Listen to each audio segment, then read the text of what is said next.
तारीख 17/5/1994 अमेरिका के north Carolina state के शार्लोटे शहर में श्री गणेश के ऊपर और बाद में भगवान शंकर के ऊपर स्वामी सच्चिदानंद परमहंस भक्ति निकेतन आश्रम पेटलाद दंताली गुजरात वाले का प्रवचन कैसेट नंबर 3।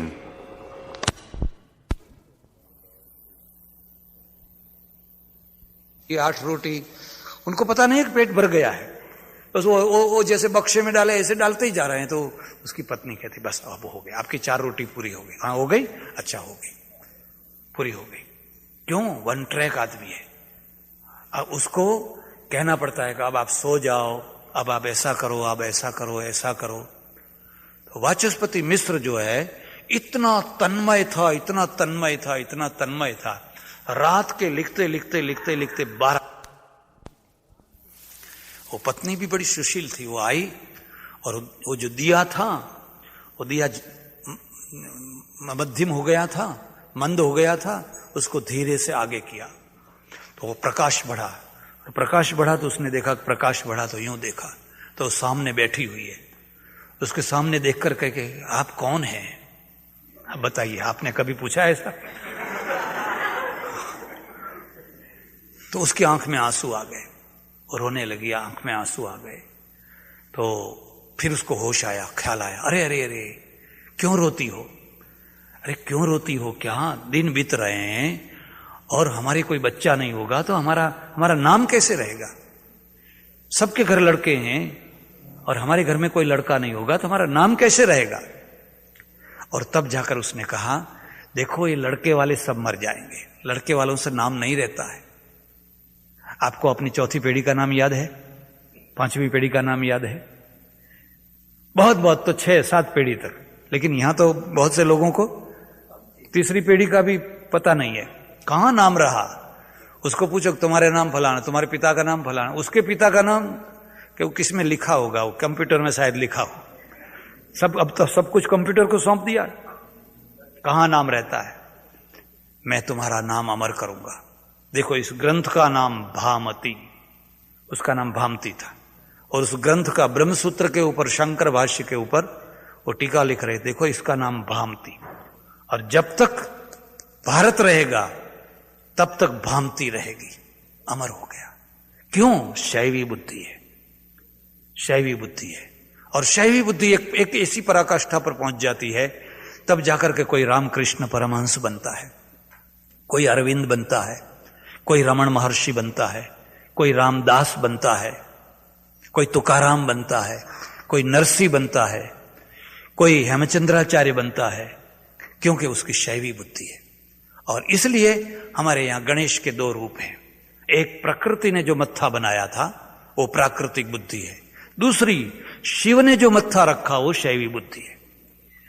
अच्छा, एक दूसरी बात, आपने कभी सोचा हमारे जितने प्रतीक हैं सबको कोई ना कोई वाहन है कि नहीं? कोई वाहन के बिना कोई है? हर एक को कोई ना कोई वाहन है। मैंने न्यूयॉर्क में एक अमेरिकन को कहा था, मैंने कहा देखो ये लिबर्टी जो है, लिबर्टी का स्टेच्यू, अगर हमारे शिल्पकार ने बनाया होता ये स्टेच्यू तो उसको कोई वाहन दे देते है?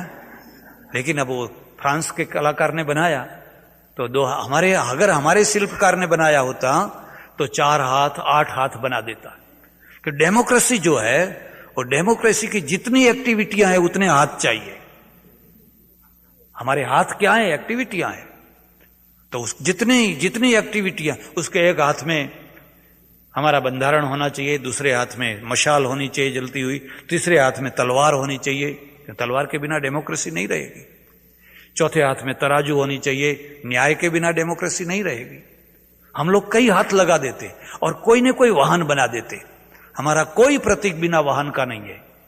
तो उसने कहा ये तो बहुत समझने की बात है। मेरे को बात तो समझने के लिए कि हम ही नहीं समझते हैं। अब हम ही नहीं समझते, तुमको क्या समझाएंगे?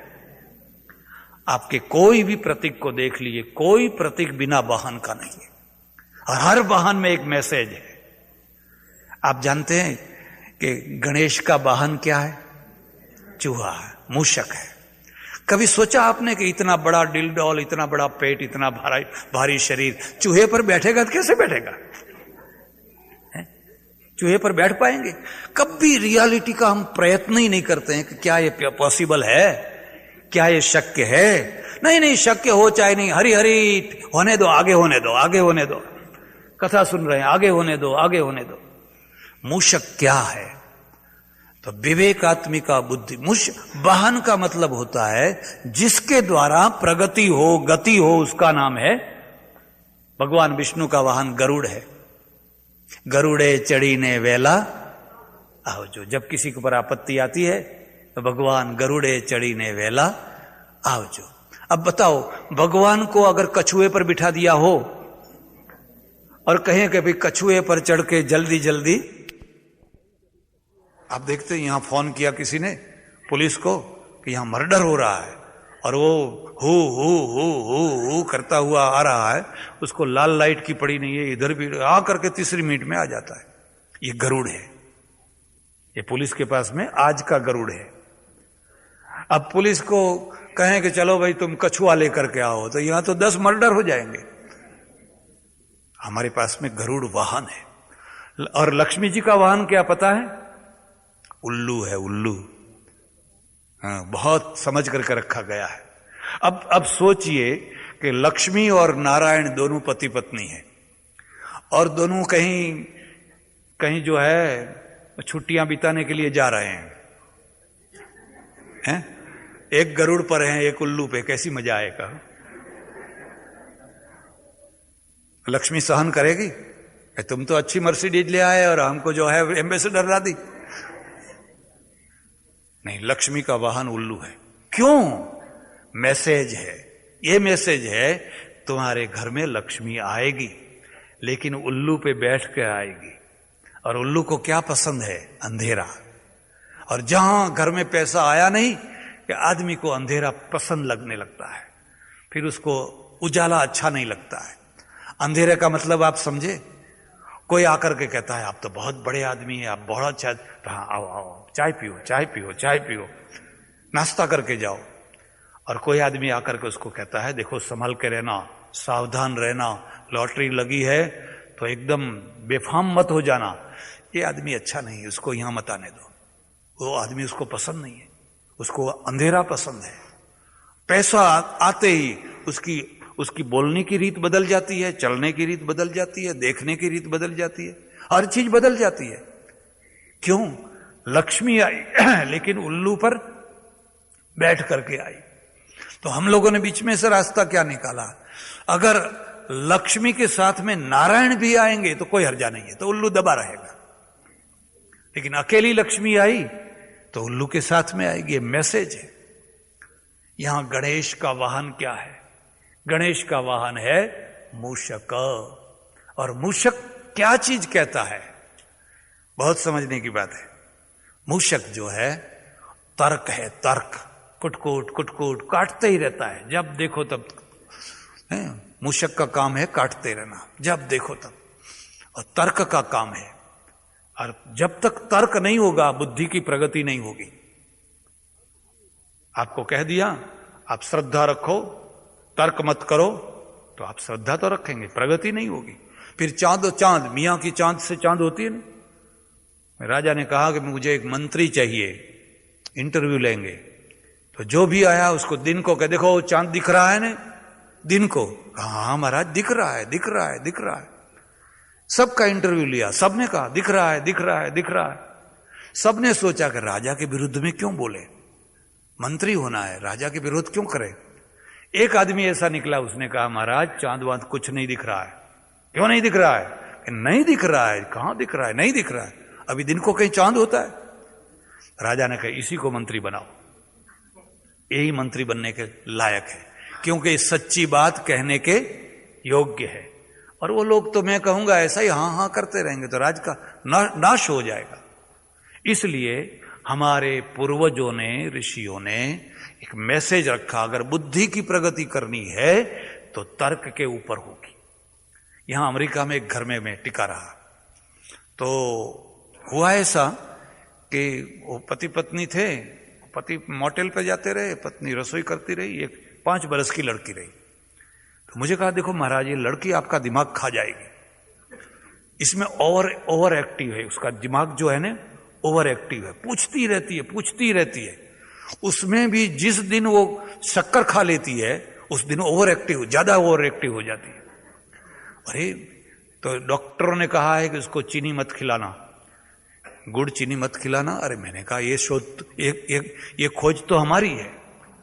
हमारे ब्राह्मणों ने कहा कि लड्डू खाओ, ओवर एक्टिव हो जाओगे।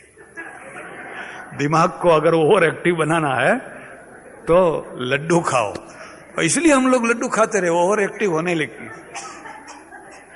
उस लड़की को कहता देखो महाराज के कमरे मत जाना, धमकाया उसको। और मुझे भी कहा आप जाओ, मैं अभी रसोई करती हूँ। मैं अपने कमरे में गया, मैंने कहा कहीं वो लड़की ना आ जाए, तो मैंने वो दरवाजा बंद कर दिया और अपने बैठ करके टोपी उतार करके रखी और कुछ लिखने विखना शुरू कर रहा था। वो लड़की पूरा बंगला घूम करके इधर घूम करके आई और यूं हाथ करके ऊपर चढ़ी। बारी खिड़की थी ना, खिड़की से मुझे दिखाई दी। अरे मैंने कहा ये तो आई, यहां आई। तो मैंने कहा आंखें निकालूं तो अभी चली जाएगी। तो मैं आंखें निकालूं उससे पहले उसने दांत निकाले। अब उसने ऐसे दांत निकाले कि मैंने भी दांत निकाले। जो दांत निकालता है उसके सामने आंखें कैसे निकालेंगे? तो मैं भी हंस दिया और उसको पता चल गया कि अब कोई हर्जा। उसने सबसे पहले प्रश्न पूछा आपके हेयर कहां गए? हैं, मुंडन किया हुआ मत्था था, आपके हेयर कहां गए? अरे मैंने सोचा आज तक मुझे किसी ने नहीं पूछा कि आप मुंडन क्यों कराते हैं, यही लड़की पूछ रही है। तो उसको समझाने का जैसे तैसे प्रयत्न किया, तब तक उसने दूसरा प्रश्न कर दिया, आपने ऑरेंज कलर क्यों पसंद किया? आप लोगों ने कभी पूछा किसी सन्यासी को? क्यों? चीनी नहीं खाता इसलिए। उसने तुरंत पूछा आपने ऑरेंज कलर क्यों पसंद किया? एक के बाद ऐसे प्रश्न कर रही है। तब तक तो उसकी माँ जो है हाथ में बेलना लेकर के पहुंच गई, आ गई। अरे मैंने को रहने दो, उसके प्रश्नों से मुझे बड़ा आनंद होता है। तर्क है, वो पूछती है, जिज्ञासा है, उसमें तर्क है। और आप में क्या है? इतने बरसों से मंदिर में दर्शन करने आते हैं लेकिन तर्क नहीं है, जिज्ञासा नहीं है, इसलिए हाथ जोड़ते हैं, पैसा डालते हैं, सब कुछ करते हैं, लेकिन ये क्या है? होगा, कुछ न कुछ होगा। इस बुद्धि का विकास, इसलिए हमारे पूर्वजों ने कहा अगर बुद्धि का विकास करना है तो एक तर्क है। हमारे यहां ऋषियों की कथा है, जब वो बड़े ऋषि जाने लगे तो छोटे ऋषियों ने कहा अरे आप चले जाएंगे तो आपके बाद में हमारा निर्णय कैसे होगा, हमारे प्रश्नों का उत्तर कैसे होगा? तो उन्होंने कहा मैं आपको एक गुरु देकर जा रहा हूं, उस गुरु का नाम है एशते गुरुस्तर्कः।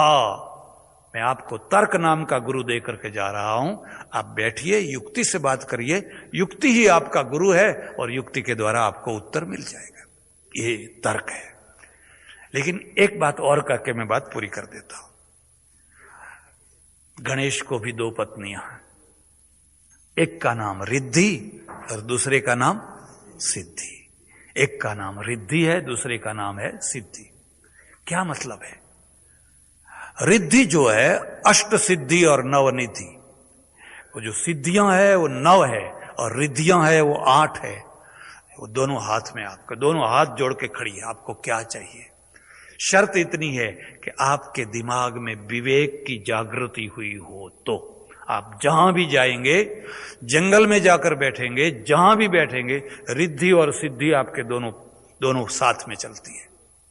हाँ, विवेक नहीं है तो सोने के पहाड़ पर आपको बिठाया है, ना रिद्धि मिलेगी ना सिद्धि मिलेगी।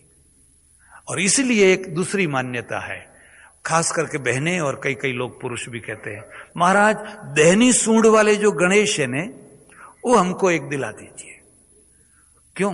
पैसे वाले हो जाए। कैसी कैसी मान्यता है?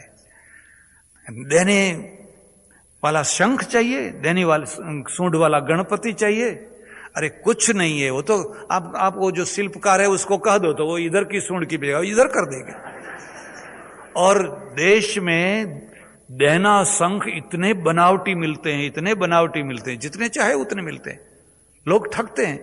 और कई कई लोग बताए, महाराज हमारा घर में तो जमणो संघ है, बहु पराक्रम કરી નાખ્યું તમે। અરે જમણો રાખો કે ડાબો રાખો એથી કંઈ ફરક પડતો નથી, કશો ફરક પડતો નથી। રુદ્રાક્ષના નામે લોકો છેતરે છે, રુદ્રાક્ષના નામે 2 રુદ્રાક્ષ ઘસીને ભેગા કરીને ચોંટાડી, પેલા સોલ્યુશનથી ચોંટાડી અને પછી સેંકડો રૂપિયા લૂંટી લે છે। भाई देखो ये सच्चा रुद्राक्ष है, ये एक मुखी है, ये फलाना मुखी है, बनावटी बनावटी, और लोग ठगे जाते हैं।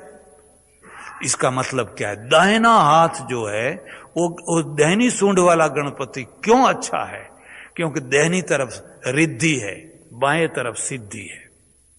बाएं तरफ जो सिद्धि है वो भौतिक ऐश्वर्य है, और दाहिने तरफ जो रिद्धि है वो आध्यात्मिक ऐश्वर्य है। इन दोनों में इतना फर्क है। अगर वो बाएं हाथ वाला है तो आपके घर में सारा भौतिक ऐश्वर्य आ सकता है, लेकिन अगर दाहिने हाथ पर है तो फिर आप शिव हो सकते हैं, तो फिर आप रमण महर्षि हो सकते हैं, आप रामकृष्ण परमहंस हो सकते हैं, क्योंकि ये आध्यात्मिक ऐश्वर्य है, इसलिए है। और इसलिए हम दाहिने हाथ वाले को जरा ज्यादा महत्व देते हैं।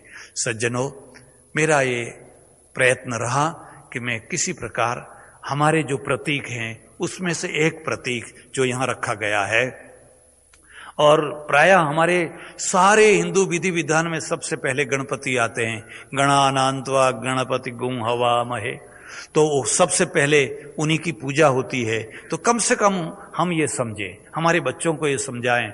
कल वो पूछेंगे कि एलिफेंट गॉड कौन है, तो आप अगर थोड़ा बहुत भी समझे रहे होंगे तो अपने बच्चों को समझाएंगे। अपने आप को एक तसल्ली होगी, एक संतोष होगा कि आखिर में ये केवल बकवास नहीं है, इसके पीछे कोई मैसेज है, इसके पीछे कोई कला है, इसके पीछे कोई संदेश है। सबसे विवेक परमेश्वर है, और उस परमेश्वर को हम अगर मूर्त रूप में देखना चाहते हैं विवेक के माध्यम से, तो हमारे गणेश हैं, गणपति हैं। और इसीलिए इस गणेश हमारे भगवान का प्रतीक है, और इस प्रतीक को अगर हम ठीक ढंग से समझेंगे तो मैं समझता हूं कि हमारे जीवन में सबसे बड़ी साधना विवेक की है। हमारी बुद्धि विवेक, धियो यो नः प्रचोदयात्, ये विवेक की साधना है। बस भगवान सबका मंगल करे, सबका कल्याण करे। हरि ओम तत्सत। कृष्ण कन्हैया, सद्गुरु, नमः पार्वती पते, हर हर महादेव।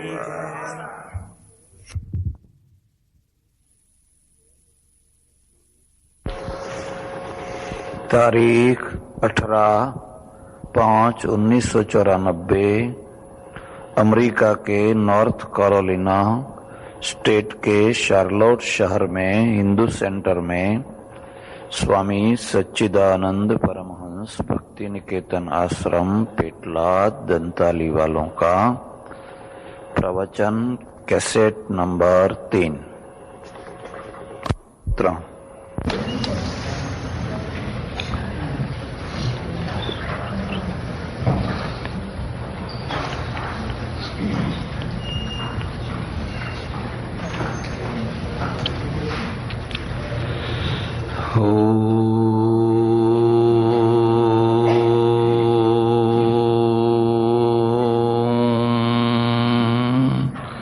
नमः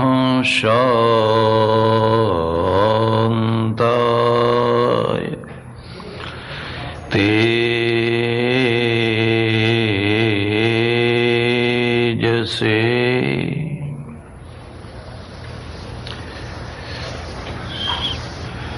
शार्लोट हिंदू सेंटर के चेयरमैन महोदय,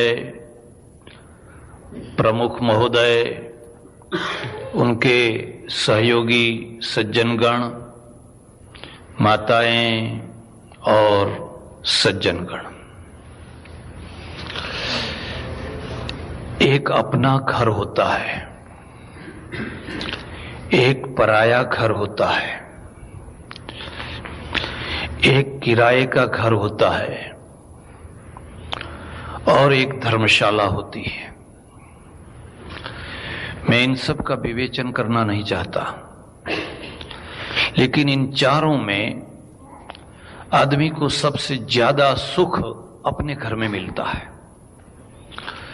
पराया घर, चाहे वो संगमरमर का बना हुआ हो, चाहे सोने का बना हुआ हो, लेकिन पराया घर वो पराया घर है। उसमें आप पूर्ण निर्भय होकर के, निसंकोच होकर के नहीं रह सकते।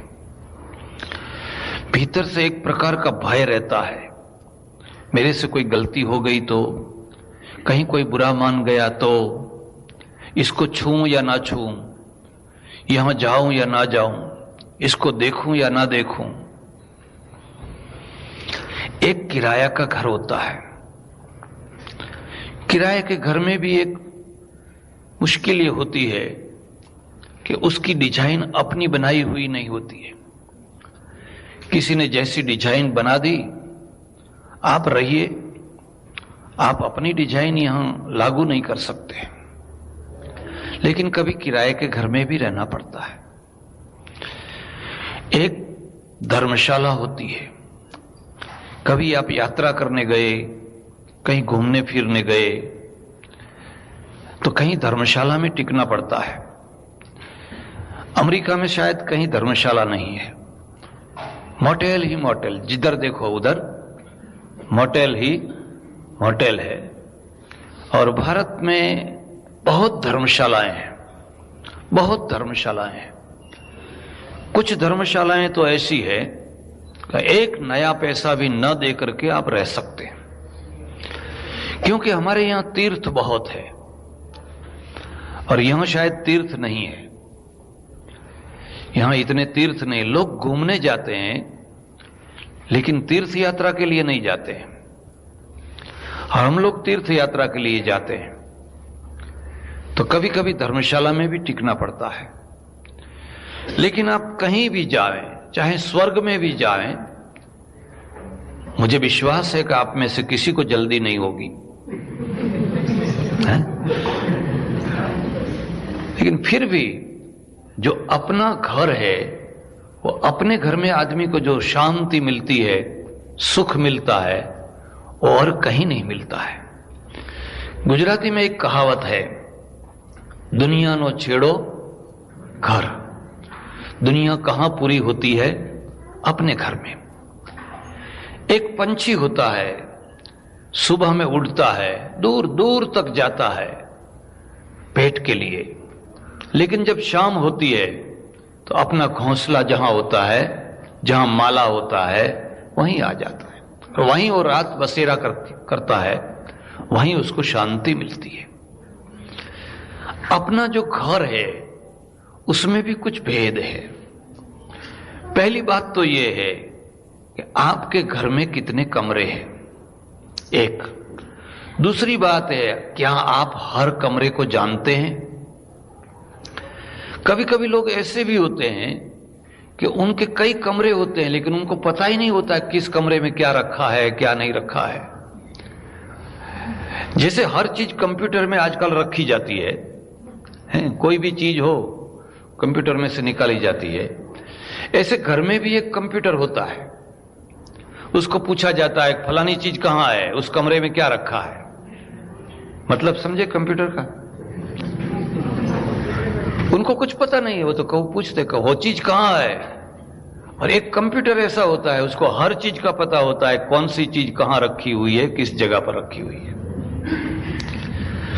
धर्म जो है वो भी अपना घर है। आपका हिंदू धर्म, चाहे उसको सनातन धर्म कहो, चाहे वैष्णव धर्म कहो, चाहे और भी नाम जो भी कहना हो कह दो, वो भी आपका अपना एक घर है। और उसमें कई कमरे हैं। बच्चों के लिए भी कमरे हैं, आए गए लोगों को बैठने के लिए भी कमरे हैं, ध्यान भजन करने के लिए भी कमरे हैं, और कीमती चीजें रखने के लिए भी कमरे हैं। कई कमरे हैं। लेकिन मुश्किल यह है कि आपको पता है, अपने घर का पता है।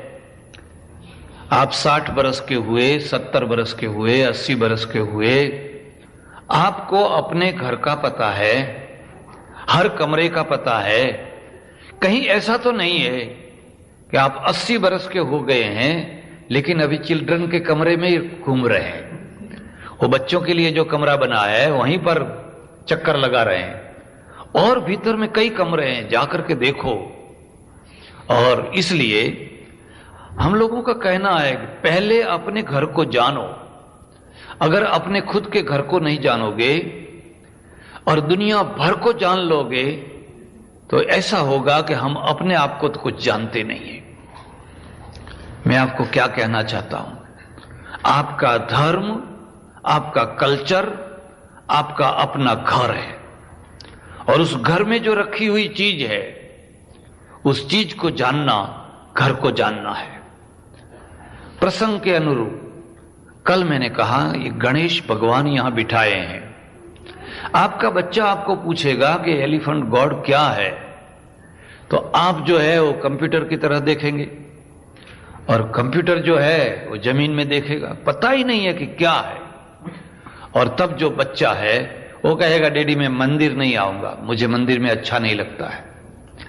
उस बच्चे को मंदिर में आने से रोकने वाला कोई विधर्मी नहीं है, कोई दुश्मन नहीं है, लेकिन हम उसको अपना घर नहीं समझा सके, उसकी रुचि नहीं हुई, उसको आने की इच्छा नहीं हुई, तीव्रता नहीं हुई, वो अपने आप आते हो वो बंद हो गया।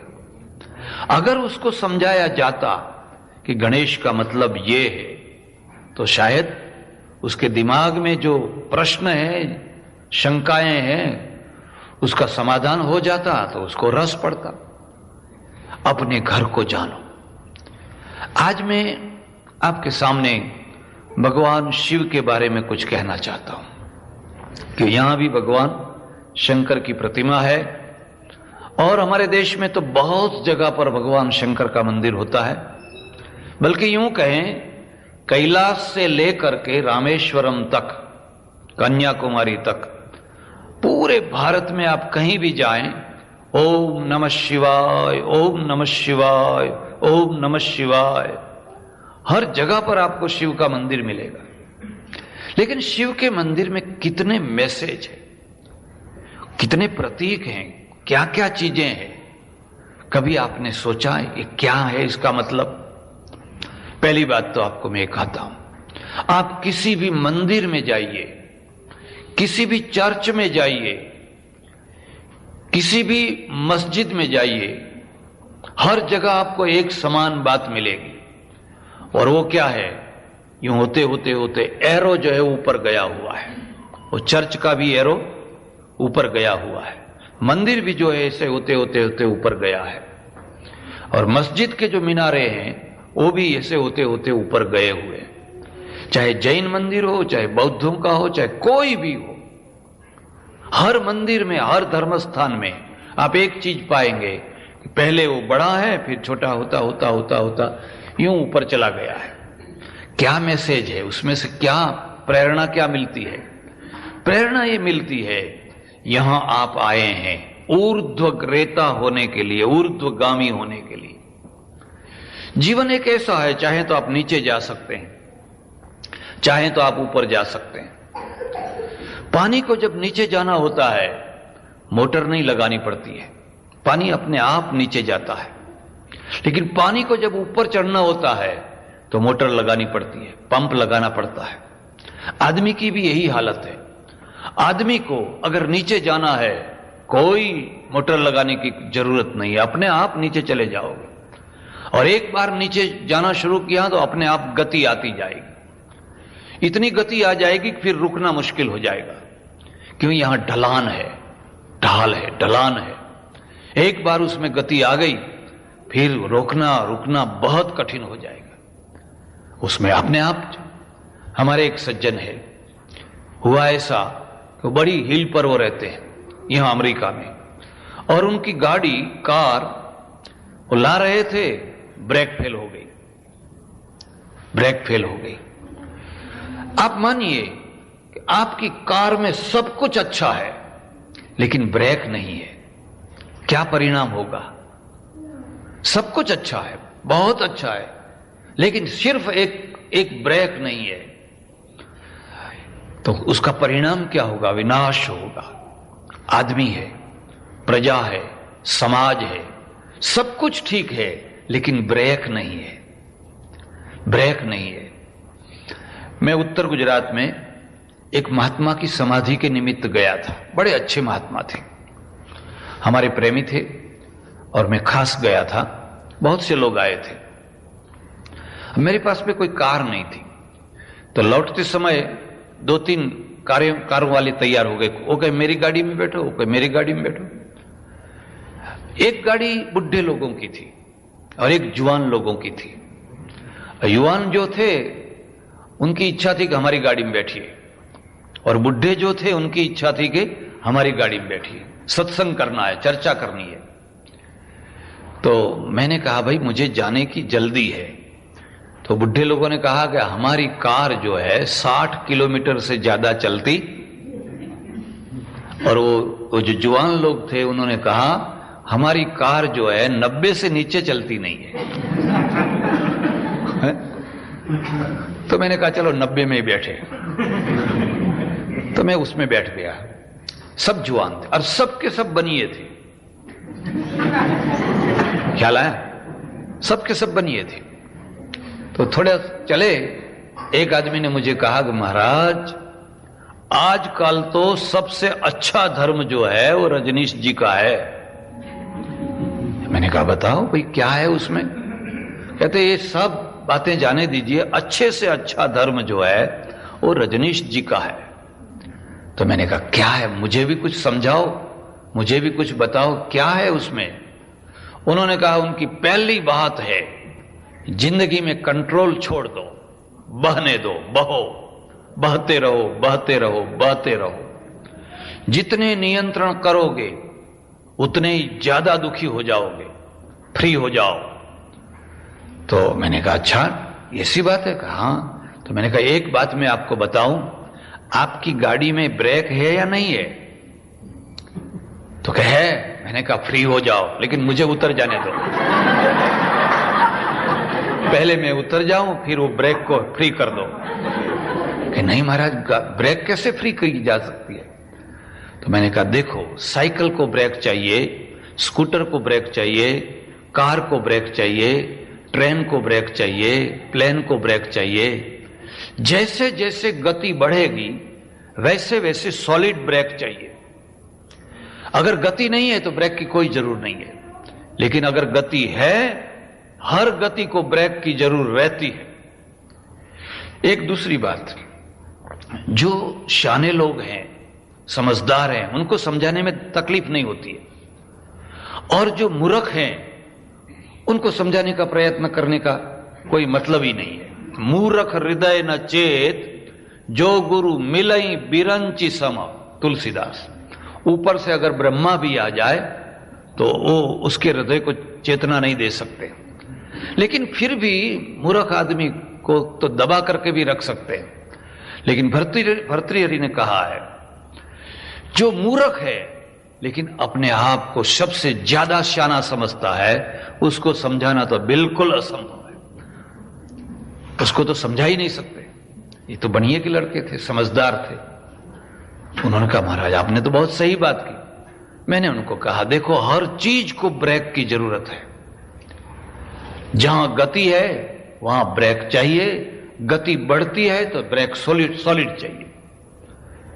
तो फिर तो बहुत सी बातें हुई।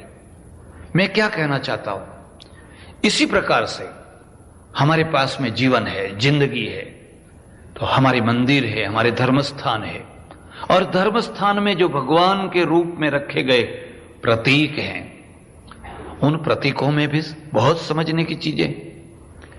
आपने पहला देखा कि मंदिर यूं यूं यूं यूं चला जा रहा है। वो क्या कह रहा है? आप नीचे जा रहे हैं, और नीचे जाने में कोई शक्ति की जरूरत नहीं है। गति है लेकिन पावर से नहीं है। ये पावर की गति नहीं है। जब आप एक पत्थर को उठा के आकाश में फेंकते हैं तो घूमता हुआ जाता है। कभी अनुभव करके देखना। जब तक वो जाता है घूमता जाता है, लेकिन जब गिरता है तो घूमता हुआ नहीं गिरता है, यूं धीर सीधा गिरता है, दब से गिरता है। जब तक वो घूमता रहा, पृथ्वी घूम रही है, सूर्य घूम रहा है, नक्षत्र घूम रहे हैं, इसलिए वो स्थिर है। जब आदमी जब गिरने वाला होता है तो पहले उसकी गति खत्म हो जाती है। गति खत्म हो जाती है तो ढलान में वो फिर लुढ़कने लगता है, और जैसे जैसे लुढ़कता है उसकी गति बढ़ती ही चली जाती है। फिर उसको रोकना या खुद को रुक जाना बहुत कठिन होता है।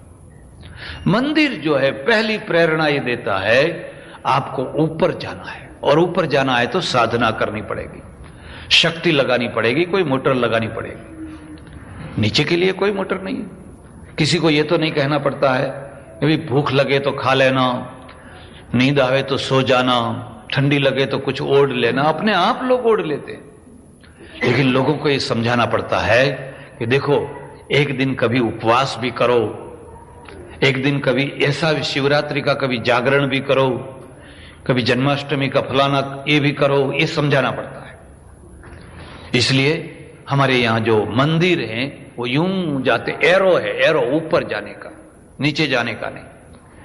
आप कभी शिवालय में गए, जाते पहले ही आपको कौन सी चीज मिलेगी? पहले ही ये नंदी मिलेगा। कभी ध्यान से देखना उसको। कभी आपने सोचा ये शिव जी का वाहन नंदी क्यों है, बैल क्यों है? और आश्चर्य ये है, उनकी पत्नी जो पार्वती है उसका वाहन बाघ है, सिंह है, शेर है। अब ये बैल और सिंह दोनों साथ में चलेंगे तो क्या दशा होगी? एक तरफ शेर है, दूसरी तरफ नंदी है। वो शेर जो है, शेर का तो ये भोजन है, आहार है, कैसे चलेंगे साथ में? लेकिन आपने देखा वहां एक नंदी है। आप गौर से देखिए, कभी शिवालय में जाएं तो बहुत गौर से देखिए, उन जो नंदी है उस नंदी के 3 पांव मुड़े हुए हैं, एक ही पांव यूं है, चारों पांव मुड़े हुए नहीं है, या चारों पांव खड़े भी नहीं है, 3 पांव मुड़े हुए हैं, और एक चौथा पांव जो है वो ऐसा सीधा किया हुआ है। कभी सोचा कि ऐसा क्यों किया है? कल मैंने आपको बताया था, हमारे यहां जो वाहन है उस वाहन का मतलब होता है जो चीज ऊपर बैठने वाली है उसको गति करावे, उसका नाम है वाहन। तो शिव जो है वो किस पर बैठता है? नंदी पर। और नंदी क्या है? पहली बात, शिव का मतलब है कल्याण, मंगल, शुभम, लाभ, जिसमें हमारा भला होता हो उसको कहते हैं शिव। उसकी बात पीछे कहूंगा। तो उस नंदी के ऊपर क्यों बैठते हैं और नंदी क्या है, मैं अपने घर की बात नहीं कहूंगा। हमारे यहां ग्रंथों में बताया गया है, धर्म जो है वो नंदी है, धर्म जो है बैल है। क्यों? क्योंकि धर्म का मतलब पुरुषार्थ है। आपने हर प्राणी को देखा, लेकिन भारत में बैल जितना पुरुषार्थ करता है उतना और कोई प्राणी पुरुषार्थ करता है? शेर, बाघ, फलाना फलाना फलाना, नंदी पुरुषार्थ करता है सुबह से शाम तक, बैल जो है। और इसीलिए हमारे गुजरात में जो किसान होते हैं वो बैल को बापा बापा कह के बुलाते हैं। बापा माने पिता, तुम हमारे पिता हो, क्योंकि तुम्हारी खांद पर ये सारी जमीन पड़ी हुई है और उसी जमीन में मेरा पेट है। अगर तुम नहीं होते तो ये मेरी जमीन कोई जोतता नहीं और मेरा पेट नहीं भर सकता। और मेरा ही नहीं है, सारी दुनिया का पेट इसी से भरा जाता है। इसलिए हमने ये माना कि जो ये बैल है ये पुरुषार्थ का प्रतीक है। लेकिन पुरुषार्थ जो है वो 2 प्रकार के होते हैं, एक अपने खुद के लिए, एक दूसरों के लिए। आप कमाते हैं अपने लिए, लाखों रुपए कमाए, क्या हो गया? आप क्या खाते हैं, कैसे बंगले में रहते हैं, कैसी पतलून पहनते हैं, पहने, हमको क्या लेना देना है उससे? लेना देना कब होता है? आप दूसरों के लिए क्या करते हैं? हिंदू सेंटर के लिए क्या किया? जब ये हॉल बन रहा था, जब और कोई चीज बन रही थी, आपने कोई हिस्सा लिया? बल्कि कभी कुछ लोग तो ऐसे होते हैं, वो कहते हैं तेल देखो, तेल की धार देखो, अभी जल्दी मत करो। ये कोई होने वाला नहीं है ये काम, इनकी ताकत नहीं कि काम कर सके। इनके दिमाग में हमेशा निराशा बैठी रहती है। आप कोई भी काम शुरू कीजिए, उनके दिमाग में पहले यही चीज आती है, ये कुछ होने वाला नहीं है, इनकी क्या औकात है, इनकी क्या ताकत है। तो फिर क्या कहते हैं, खुद तो नहीं देते हैं लेकिन कोई देने वाला होता है ना, उसको भी कहते हैं रुक जाओ, अभी रुक जाओ, देखो तो सही कहां तक काम होता है। एक ये आदमी होते हैं, और एक आदमी ऐसा होता है, हमारे यहां एक कहावत है, पहलो घा राणा नो, पहलो घा राणा, माने पहले जो प्रहार करता है वो राणा है, और फिर सोच के धीरे धीरे धीरे बाद में देरी से पीछे से। मैं एक जगह पर रहता रहा, हमारे चरोतर के एक गांव में। आश्रम बिल्कुल पुराना हो गया था, बरसों से चला आ रहा था। लोगों ने कहा इसका जीर्णोद्धार होना चाहिए, जीर्णोद्धार होना चाहिए, जीर्णोद्धार होना चाहिए। तो उसके जो ट्रस्टी थे ने, गांव में सबसे बड़े पैसे वाले थे, और एक ही ट्रस्टी थे। मैंने उनको कहा भाई ये इसमें पानी गिरता है, आश्रम सब पड़ रहा है, और आप कहें तो इसका जीर्णोद्धार करें। महाराज पैसा वैसा कुछ नहीं है।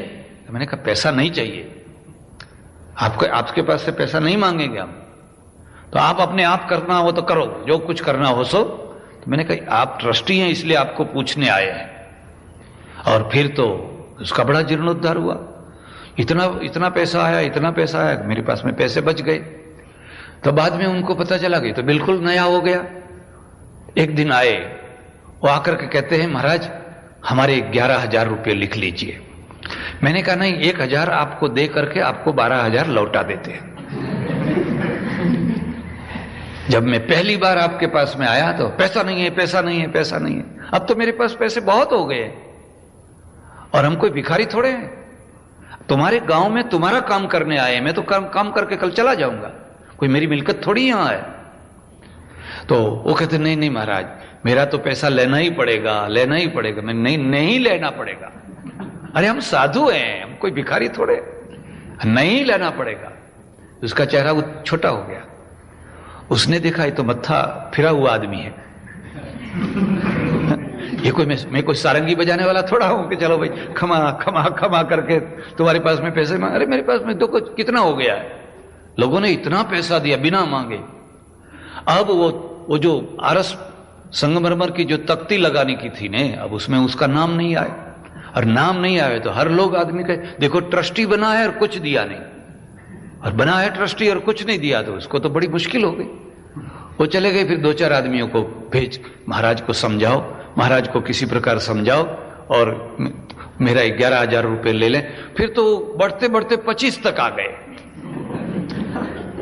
पहले अगर 5 भी देते नहीं तो बहुत हो जाता, लेकिन पहले नहीं दिया।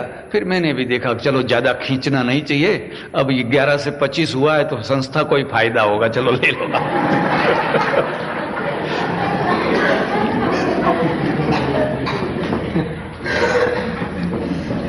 आदमी जो है ने इस ढंग से होता है। आप अपने लिए क्या खाते हैं, क्या पहनते हैं, कोई किसकी कोई मतलब नहीं है।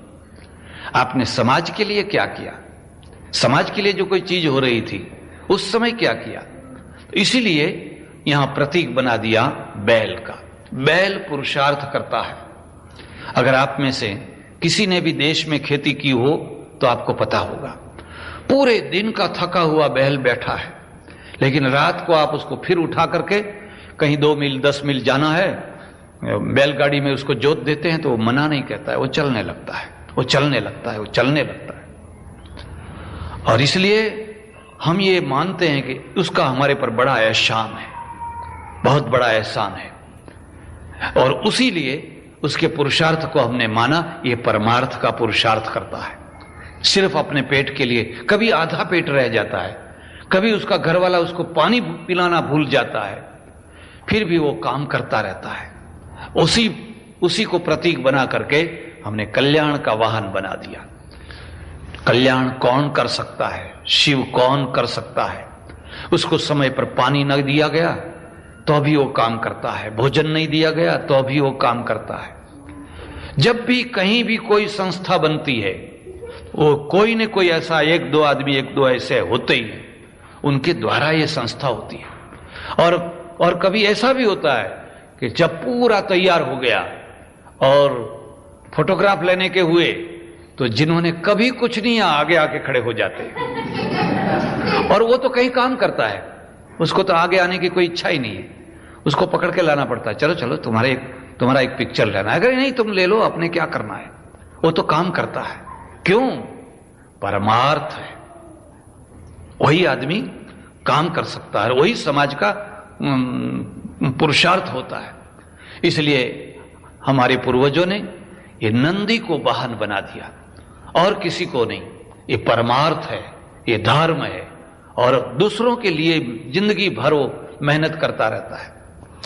लेकिन मरते समय ये कभी ये शिकायत नहीं करता है, मुझे क्या मिला, मुझे क्या मिला, मैंने इतना इतना किया लेकिन मुझे क्या मिला।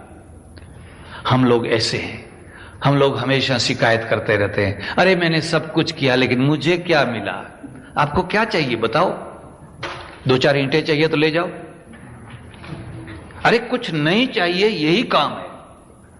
बैल कभी ये फरियाद नहीं करता है कि मुझे क्या मिला, मुझे क्या मिला। कुछ मिलना नहीं है, कुछ लेना नहीं है, बस देना ही देना है। एक चीज मन में नक्की कर ली गई, बस देना ही देना है, बस आप शिव हो गए। लेकिन आपने देखा उसके 4 पांव हैं। ये 4 पांव को समझना है। सत्य, दया, तप और दान, ये धर्म के 4 पांव हैं। सत्य की प्रधानता होती है तब सतयुग कहा जाता है। सतयुग का मतलब ये नहीं कि तब कोई पाप नहीं करता है, कोई गुनाह नहीं करता है, कोई अपराध नहीं करता है, ऐसा नहीं। हिंसा तो उस समय भी होती है, लेकिन लोग झूठ नहीं बोलते, जो कुछ है बोल दिया, मैंने ऐसा कर दिया है। और यहां अमेरिका में, ब्रिटेन में भी मैंने कई जगह पर देखा, उन्होंने कोई गलती की तो कोर्ट में कह देगा मेरे से हो गई है। और हमारी मुश्किल ये है कि हम पहले कहते महाराज मैं तो वहां था ही नहीं, मैं तो कुछ जानता ही नहीं हूं। भारत में मध्य प्रदेश है, और मध्य प्रदेश में एक बस्तर जिला है, बिल्कुल आदिवासियों का जिला है। एक आदमी ऐसा है कि दूसरे का गला काट डालता है और फिर हाथ में वो चोटी गला पकड़ करके पुलिस थाने में चला जाता है, और वो इंस्पेक्टर को कहता है देखो मैंने इसका खून किया है। बात सरल हो गई, खून किया, लेकिन वो खुद स्वीकार कर लेता है। अब धीरे धीरे धीरे धीरे हम लोग वहां पहुंचे, आदिवासियों के यहां पढ़े लिखे समझदार शाने लोग पहुंचे, और वो लोग उनको सिखाते हैं कि देखो ऐसा कहो मैं कुछ नहीं जानता हूं। तो कहते नहीं ऐसा नहीं बोलेंगे, हाँ ऐसा कैसे, मैंने किया है तो फिर कैसे झूठ बोलूंगा। तो हम लोग जाकर के उनको नागरिक बना रहे हैं, क्योंकि वो तो जंगली है, क्योंकि सच्चा बोलते हैं इसलिए जंगली है, और हम लोग नागरिक हैं क्योंकि हमको झूठ बोलने की तरकीब आती है। सही बात है। इसलिए पहले जो है हम लोग जब कहते हैं कि ये सतयुग था, उसका मतलब ये है आदमी से कोई गलती हो गई, कुछ हुआ, वो कह देता है कि मेरे से ये हो गया। बहुत आसानी से न्याय होता है, बड़ी जल्दी से उसका निपटारा हो जाता है। लेकिन सतयुग पूरा हुआ, वो पांव मुड़ गया, कट नहीं गया, मुड़ गया। अब जो ये नंदी है वो 3 पांव पर खड़ा है, 3 पांव पर। प्रधानता किसकी है? दया की प्रधानता है, अहिंसा की नहीं। एक बहुत बड़ी गलती हिंदुइज्म में हो रही है। हम लोग न हिंसावादी हैं न अहिंसावादी हैं। भगवत गीता न अहिंसावादी है न हिंसावादी है, वास्तववादी है। ये अहिंसा अहिंसा अहिंसा बहुत बड़ी गलती है, बहुत बड़ी गलती है। क्या गीता में अहिंसा है? ये युद्ध हुआ अहिंसा से हुआ। हम लोग अहिंसावादी नहीं है और हम लोग हिंसावादी भी नहीं है। तो क्या है? जिस समय पे जो कुछ करना चाहिए वो करना, उसका नाम है वास्तववाद। उसको वास्तववाद कहते हैं। कभी ऐसा होता है हिंसा के द्वारा अहिंसा होती है, और कभी ऐसा होता है अहिंसा के द्वारा हिंसा होती है, अहिंसा के द्वारा हिंसा होती है। मेरी किताब है, और आपकी इच्छा हो गुजराती में तो पढ़ना, मारा अनुभव, इंग्लिश में भी है। उसमें मैंने एक चैप्टर लिखा है।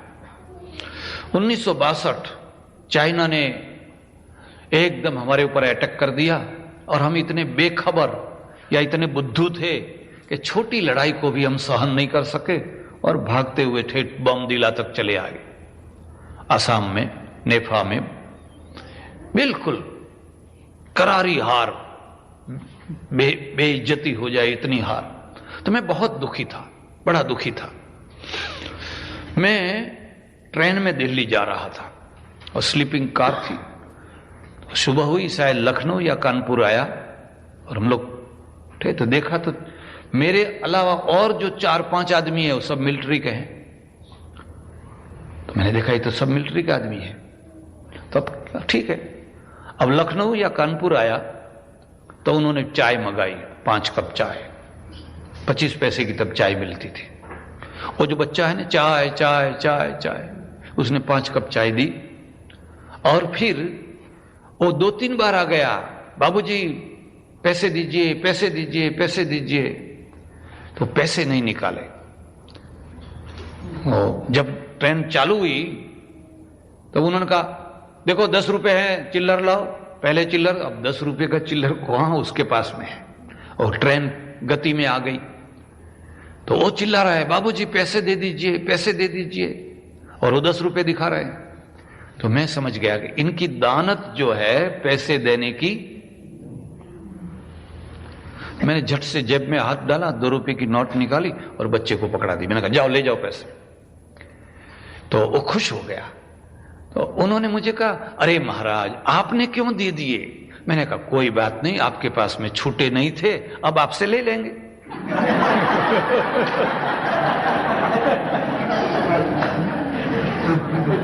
खैर हमारी बातचीत शुरू हो गई। मैं आपको एक दूसरी बात कहता हूं, कभी भी ऐसे गरीब आदमियों के पैसे को मत काटना।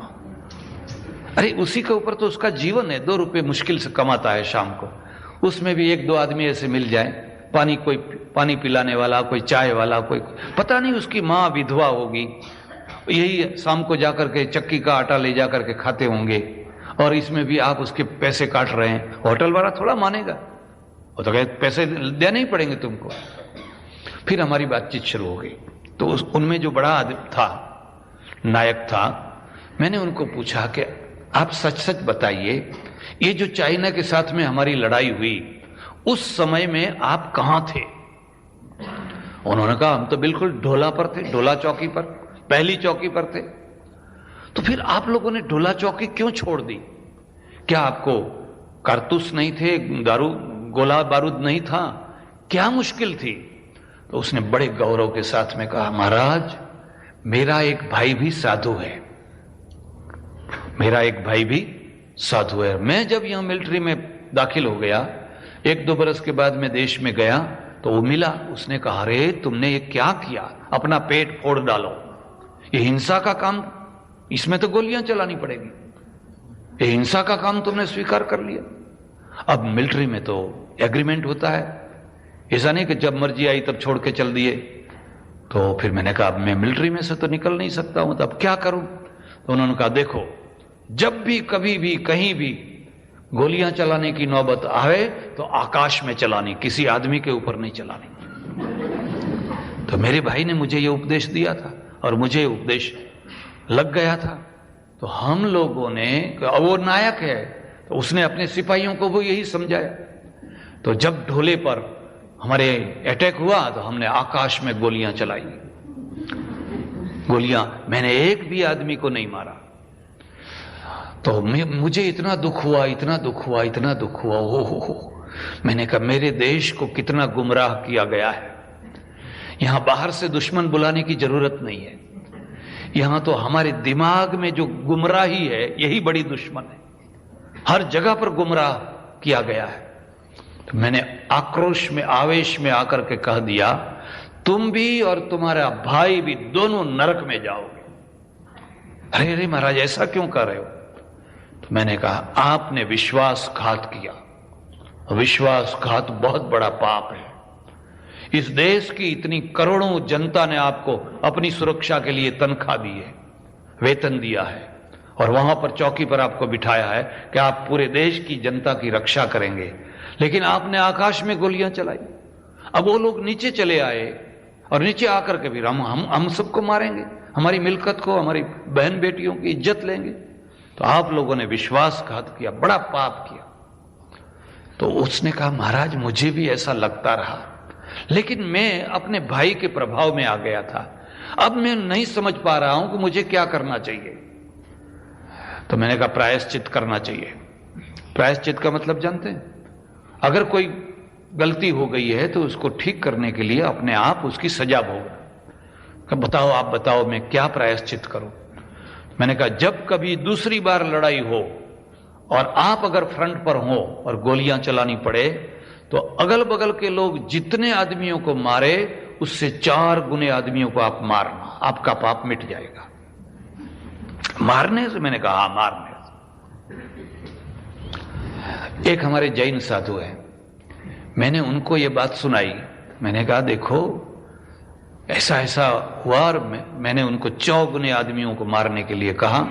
तो मुझे कहते हैं कि महाराज तो आप तो नरक में जाएंगे। मैंने कहा जाने दो, एक आदमी नरक में जाता है तो जाने दो, लेकिन पूरा देश अगर नरक से बचता है ने तो मैं अकेला नरक को भोग लूंगा। लेकिन अगर इसी प्रकार की ब्लूप्रिंट बनाई गई तो पूरा देश नरक में चला जाएगा। हम अहिंसावादी नहीं है, हम हिंसावादी भी नहीं है, हम किसी को मारना नहीं चाहते। लेकिन अगर कोई हमको मारना चाहता है तो हम ऐसी अहिंसा नहीं मानते हैं जिससे कि हिंसा करने वाले को फायदा ही फायदा हो। ये तो बुज़दिली है। हम ऐसी अहिंसा को नहीं मानते कि जो हिंसा वाला है उसको फायदा ही फायदा हो, तो समझता है कि तो अच्छा है, इनको चाहे इधर मारो, चाहे इधर मारो, चाहे इधर मारो, चाहे उधर मारो, हर जगह पर मार सकते हैं। पंजाब से लोग निराश्रित बनकर के आए, सिंध से आए, कहां से आए, लाखों की तादाद में आए, बांग्लादेश से आए, उधर से आए, उधर से आए, हर मार खा खा करके आए। क्यों? क्या है इसमें? अहिंसा है। इसलिए धर्म का जो पांव है वो दया है, और दया का मतलब होता है सामने वाला जो व्यक्ति है, प्राणी है, जीव है, उसके ऊपर दया करने की। और दया कभी कभी ऐसा होता है, गांधी जी ने साबरमती आश्रम में एक बछड़े को मरवा दिया। बड़ा उहापो, बड़ा तहलका मचा, अरे आप अहिंसावादी कैसे? उन्होंने देखा है कि बछड़ा जी नहीं सकता है, दुखी हो कर दुखी होता है और परेशान होता है। डॉक्टर को बुलाया, इंजेक्शन दिला दिया, बछड़ा मर गया। ये दया है, ये हिंसा नहीं है। क्योंकि ये इसको 10 दिन 15 दिन तक और दुखी हो करके वो मरेगा फिर बाद। मैंने भी एक ऐसी गाय थी, हमारे यहां भरवाड़ लोग छोड़ के चले गए, उसके दोनों पांव टूट गए थे, ट्रैक्टर लगा था, दोनों टूट गए थे।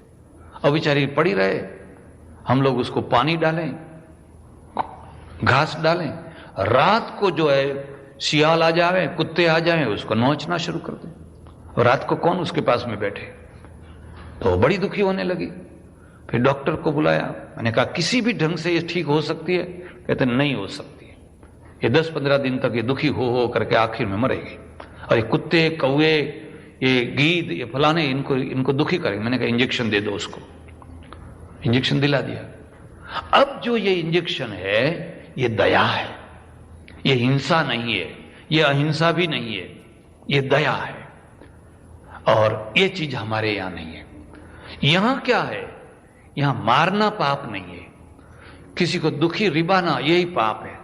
ओ कुट कुट कुट कुट कुट करके मर रहा है। हमारे यहां कुत्ते कितने हैं, बिल्ले कितने हैं, कितनी गायें घूम रही है, कितने और प्राणी घूम रहे हैं, मच्छर है, मक्खियां है, सब जियो, सब जियो, सब जियो। खटमल है।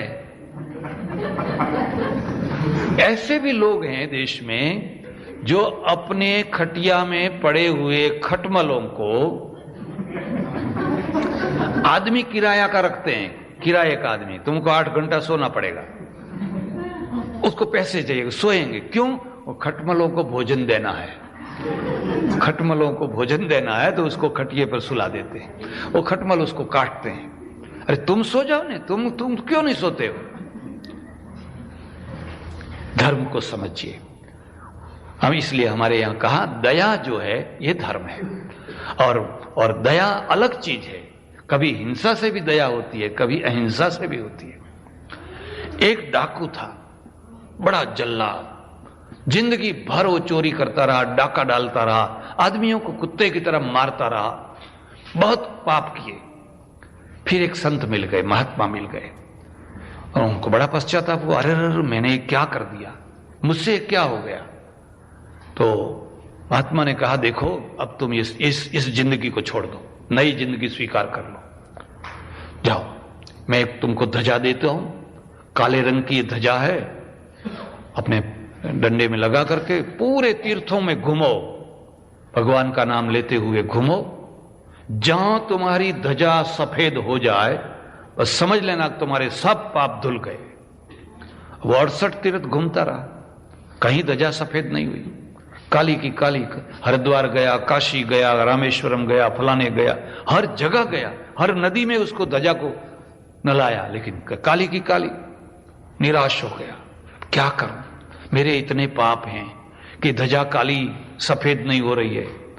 अब वो अकेला ही भगवान का नाम लेते हुए जा रहा था, जंगल था, इतने में एक बड़ी जोर से चिल्लाहट हुई, बचाओ बचाओ बचाओ बचाओ। तो जाकर के उसने देखा तो एक अबला, एक महिला है, उसके ऊपर 2 आदमी जो है उसकी आबरू लेने का प्रयत्न कर रहे, उसकी साड़ी खींच रहे, उसको परेशान कर रहे हैं, और वो चिल्ला रही है। उसने देखा 2 आदमी है, वो मूल में तो उसका जो क्षत्रिय भाव था वो जागृत हो गया, वो ध्वजा को निकाला, एक तरफ फेंका, और डंडा जो था ने और ले करके टूट पड़ा, तो दोनों के सर फोड़ दिए, दोनों के, और वो महिला को बचा ली। लेकिन बाद में उसको हुआ, अरे मैंने 2 और पापों को जोड़ दिया, इतने पाप तो किए थे, आज 2 और पापों को भी जोड़ दिया। और आकर के देखता है तो ध्वजा सफेद हो गई, वो काली ध्वजा जो है वो सफेद हो गई। तो और आश्चर्य में पड़ गया कि इसका मतलब क्या है। फिर उसी गुरु के पास में गया, महाराज मैं 68 तीर्थ घूमता रहा, लेकिन मेरी ध्वजा कहीं सफेद नहीं हुई, काली की काली ही रही। जब मैंने 2 खून किए, 2 आदमी को मार डाले, तब जाकर के सफेद हुई। इसका मतलब क्या है? तो उन्होंने कहा, देखो जब तुमने पहले जो आदमी मारे वो अपने लिए मारे, अपने स्वार्थ के लिए मारे, लेकिन अब जो 2 आदमियों को मारे किसी को बचाने के लिए मारे, किसी की इज्जत बचाने के लिए मारे। तो इससे बड़ा कोई पुण्य नहीं है, इससे बड़ा कोई परमार्थ नहीं है। हमारे राम ने, हमारे कृष्ण ने जीवन भर, जिंदगी भर धनुष बाण चलाए हैं। कभी आपने राम के हाथ में माला देखी कि राम माला लेके बैठे या कृष्ण माला लेके बैठे? राम 14 बरस तक वन में घूमते रहे, सीता जी जैसी सुंदर पत्नी को लेकर के। किसकी मजाल क्या कोई आंख उठा करके देखे? क्यों? अपने खभे के ऊपर हमेशा धनुष बाण रहता रहा, और कृष्ण जो है हमेशा चक्र रखते रहे। इसलिए अपने हिंदुइज्म को समझिए, गुमराह मत होइए। हम किसी को मारना नहीं चाहते, सारी दुनिया हमारे भाई है। लेकिन अगर कोई हमको मारना चाहता है और बार बार मारना चाहता है, और फिर भी हम कहते हैं अहिंसा अहिंसा, और कभी कभी तो ये कहते चलो इतनी बार ठीक है, अब आगे कुछ नहीं करना हो, अब आगे कुछ नहीं करना हो। वो कहता है अच्छा अच्छा अब आगे कुछ नहीं करेंगे, और वो धकेलता ही जा रहा है, वो धकेलता ही जा रहा है। फिर 2-4 घंटे होते हैं, एक तमाचा आके मार देता है, अच्छा देखो अब आगे कुछ मत करना हो। अरे कब तक ऐसा कहोगे, आगे मत करना, आगे मत करना, आगे मत करना? इसलिए ये जो नंदी है ये धर्म का रूप है, और धर्म जो है वो 4 पांव पर खड़ा है। पहला सत्य है, दूसरा दया है, और तीसरा जो पांव है वो तप है। और तप का मतलब बुरा मत मानना, हम लोग गुमराह हो गए। तप का मतलब क्या है? कभी आप योग सूत्र को पढ़िए, और योग सूत्र में व्यास ने जो व्याख्या की है उसको पढ़िए। व्यास ने व्याख्या की है, धर्माचरण करते समय जो दुख आते हैं, जो कष्ट आते हैं, उनको हंसते हंसते सहन कर लेना, उसका नाम है तप। अब जहां कहीं भी धर्म पर चलने लगेंगे थोड़े बहुत कष्ट तो आएंगे, उस कष्ट को हंसते हंसते सहन कर लेना, बस उसी का नाम है तप। तो हम लोगों ने क्या समझ लिया, एक पांव पर कोई खड़ा है, कोई उपवास करके बैठा है, कोई ये नहीं खाता है, कोई वो नहीं खाता है, कोई ऐसा करता है, कोई ऐसा करता है। आप पूरी गीता पढ़ करके मुझे बताना, कहीं अर्जुन को ऐसा कहा है कि तुम शनिवार करना, तुम मंगलवार करना? अगर लिखा है तो मुझे बताना, किसी जगह पर ऐसा कहा? तो तुम शनिवार को एक टाइम एक बार भोजन करना, मंगल करना, गुरु करना, फलाना करना, ये वार करना, फलाना वार। अरे ये व्यामोह है, ये तप नहीं है। तप क्या है? वास्को डी गामा ने तप किया, कोलंबस ने तप किया। एक कोलंबस ने इस समुद्र में अपनी नाव को चलाया 500 बरस पहले, और उस तप का परिणाम उसके देश को मिला। पूरा यूरोप छा गया। कभी आपने कैलकुलेशन किया? गोरी प्रजा बहुत छोटी जगह में रहती रही, यूरोप में गोरी प्रजा रहती रही, बाकी सारी दुनिया में कहीं गोरी प्रजा नहीं थी। कहीं काली थी, कहीं कलर्ड थी, कहीं पीली थी। गोरी प्रजा तो यूरोप के छोटे से भाग में थी, लेकिन ये सारी प्रजाओं में न काली आगे निकली, न पीली निकली, न कलर्ड निकली, ये गोरी प्रजा आगे निकली। उसका परिणाम ये हुआ कि आज सबसे कम तादाद की ये गोरी प्रजा सबसे ज्यादा धरती पर बैठी हुई है। पूरा दक्षिण अमेरिका गोरी प्रजा के हाथ में है, पूरा अमेरिका, पूरा कनाडा, पूरा ग्रीनलैंड, पूरा ऑस्ट्रेलिया। आप दुनिया के ऊपर नजर डालिए, हम लोग जहां 25 आदमी बैठे हैं वहां वो एक आदमी बैठा है। इतनी बड़ी धरती को भोग रहा है। अर्जेंटीना में जाके जाइए, ब्राजील में जाकर जाइए, ब्राजील में कितने लोग हैं, लेकिन कितना बड़ा देश है। और ऑस्ट्रेलिया में जाकर के देखिए, 3 भारत बन सकते हैं, लेकिन 1 करोड़ की आबादी है, सिर्फ 1 करोड़ की। तो हम लोग क्या करते रहे? क्यों हम लोग ऑस्ट्रेलिया तक नहीं दौड़े? क्योंकि हमारे यहां कोई तपस्वी नहीं था, और जो तपस्वी था वो हिमालय में जाके पलथी लगा के बैठ जाता रहा। बैठ गया और उसने लोगों को कहा पलथी लगाओ, पलथी लगाओ, पलथी लगाओ। लोग भी पलथी लगा कर बैठ गए, देश मर गया। ये राष्ट्रीय तप है, जिससे अपना देश ऊंचा आगे आवे, ये राष्ट्रीय तप है। जमशेद जी टाटा जो है वो तपस्वी थे, उसने मेहनत करके एक स्टील का कारखाना डाला, वो तपस्वी है। जिन लोगों ने हाई स्कूल बनाई, कॉलेजें बनाई, यूनिवर्सिटियां बनाई, ये तपस्वी थे, क्योंकि वहां से लोगों का भला हुआ। और कुछ नहीं खाते हैं हम। आप क्या खाते हैं? आप लहसुन खाते हैं, प्याज खाते हैं? नहीं भी। तो आप क्या खाते हैं? लोग पूछते हैं आप आलू खाते हैं, आप फलाना खाते हैं, बस यही बात है। और लोग और समझते हैं कि ये बड़े तपस्वी हैं, ये बड़े तपस्वी हैं, फलाना नहीं खाते। और मैं कभी कभी पूछता हूं कि आप लहसुन नहीं खाते हैं, प्याज भी नहीं खाते? नहीं महाराज। तो आलू भी नहीं खाते हैं, बैंगन भी नहीं खाते हैं? नहीं खाते। तो आप खाते हैं तो क्या खाते हैं? हम घूस खाते हैं, घूस खाते हैं, हम घूस खाते हैं, हम ब्याज खाते हैं, काला ब्याज। किसी को छोड़ते नहीं, उसका खून तक चूस लेते हैं।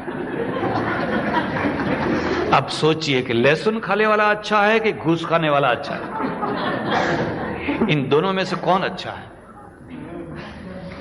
हम गुमराह हैं, हम लोग धर्म को नहीं समझ सके। तप का, इसलिए तप का मतलब है जिससे हजारों आदमियों का भला हो, उसको तप कहते हैं। इस हॉल को बनाना हुआ होगा, किसी 1-2-4 आदमियों ने तप किया होगा। मैं नहीं जानता हूं कौन है कौन नहीं है, मैं कुछ नहीं जानता हूं। वो घर घर घूमे होंगे, दाढ़ी में हाथ डाला होगा, आप कुछ दीजिए, आप कुछ दीजिए, नहीं हमारे नहीं देना है। और यहां खड़े होंगे रात को, दिन को, आगे पीछे। कितने लोगों ने इसके पीछे तप किया होगा। और आज जब इसको चलाना है तो चलाने में भी तप करना पड़ता है। ये तप है। और इसलिए कहा ये धर्म जो खड़ा है वो तप के ऊपर खड़ा है। हर घर में एक आदमी तप करता है। सुबह में देखते हैं कि सबसे पहले एक बहन खड़ी हो जाती है। पुरुष सोया है, दूसरे सोए, मेहमान सोए हुए हैं, एक महिला खड़ी हो जाती है। खड़ी होकर के सारा काम ठीक कर लेती है, नाश्ता बनाती है, चाय बनाती है, दूध बनाती है, फलाना बनाती है। वो लोग नहा धो करके तैयार हुए, उससे पहले तो टेबल सजा करके तैयार कर देती है, आओ आओ नाश्ता का, सबके कपड़े धोती है, सबका फलाना का। ये तप है, इसी से घर चल रहा है। अब ऐसा हुआ कि पुरुष उठ गया है, मेहमान उठ गए हैं और माई सो रही है। वो तो अभी सो ही रही है, नाश्ता कहां करेगा, अपने बना के खा लो, नहीं तो यहां पास में कहीं वो क्या है, टाको बेल है।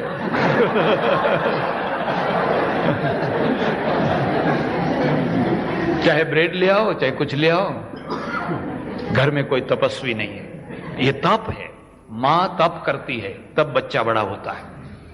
हर मां को पूछिए वो कितना तप करती है, तब जाकर के कोई बच्चा बड़ा होता है। एक पेड़ को आप अपने आंगन में डालते हैं तो उसके पीछे तप करना पड़ता है, उसको पानी देना पड़ता है, खाद देना पड़ता है, तब जाकर पेड़ बड़ा होता है। एक बच्चे के लिए भी एक मां को बहुत बड़ा तप करना पड़ता है। ये तप है। और तप का मतलब ये नहीं है, हम लोग देखते हैं गांव में जाकर, देश में गांव के बाहर एक साधु है, झूले में यूं लटका रहता है, 6 महीने से खड़ा है, उसको खड़े शरीर कहते हैं। महाराज खड़े हैं, बैठते ही नहीं, खड़े खड़े सोते हैं, खड़े खड़े खाते हैं, हर चीज खड़े खड़े करते हैं। लोग कहते बड़े तपस्वी है। तो क्यों खड़े हैं? कहते हैं इनको रामेश्वर जाना है, इसलिए रामेश्वर की टिकट चाहिए। रामेश्वर की टिकट के लिए आदमी 6 महीने से खड़ा है, उसको यज्ञ करना है, यज्ञ के लिए पैसा चाहिए। अरे रामेश्वर के लिए टिकट चाहिए तो जाकर के जॉब करो, अपने आप टिकट के पैसे इकट्ठा करो। नहीं, हम यूं खड़े हैं। क्या मिलता है? किसको क्या मिलता है? समाज को क्या मिलता है? देश को क्या मिलता है? धर्म को क्या मिलता है? जिस तप में से कुछ भी नहीं मिलता है, इसलिए भगवत गीता में कहा वो अघोर तप है और वो तमोगुणी है, उससे कोई फायदा नहीं। 3 प्रकार के तप बताए, सात्विकम राजसम चैव तामसं चेति, ये 3 प्रकार के तप है। मुझे एक सज्जन ने कहा, महाराज हम लोग तो अपने मत्थे के बाल निकाल देते हैं, मत्थे के बाल खींच खींच करके इतना तप करते हैं। मैंने कहा मैं चमड़ा निकाल दूं मेरा, लेकिन मुझे पहले बताओ कि इन बालों को खींचने से क्या मिलता है? देश को क्या मिलता है? राष्ट्र को क्या मिलता है? पूरी प्रजा को क्या मिलता है? औरों को जाने दीजिए, आपको क्या मिलता है? अगर इसमें कोई लाभ, इससे मन सुधरता हो, बुद्धि सुधरती हो, आत्मा का कल्याण होता हो, मैं चमड़ा निकाल दूं। बताइए, मुझे समझाइए इसमें क्या मिलता है? ये गुमराह है। और इसलिए ये जो नंदी है, नंदी का एक पांव तप है। और तप का मतलब है अपने सुखों के लिए नहीं, ये परिभाषा है, समाज के सुखों के लिए, मानव जात के सुखों के लिए, अपने सुखों को छोड़ करके जो उसमें लगा रहता है वो तपस्वी है। हर आदमी को सुख अच्छा लगते। मैं एक बार जूनागढ़ गया, तो जूनागढ़ में एक लेप्रोसी की अस्पताल है, हॉस्पिटल देखने के लिए गया। तो एक स्पेनिश बाई है, 20 बरस से, 40 बरस हुए उसको, 20 बरस से सारे कोढ़ी लोग जो है, कुष्ठ रोगी सब उसमें कितने हैं, किसी का हाथ नहीं है, पांव, ऐसे सब देखने की भी इच्छा नहीं हो ऐसे।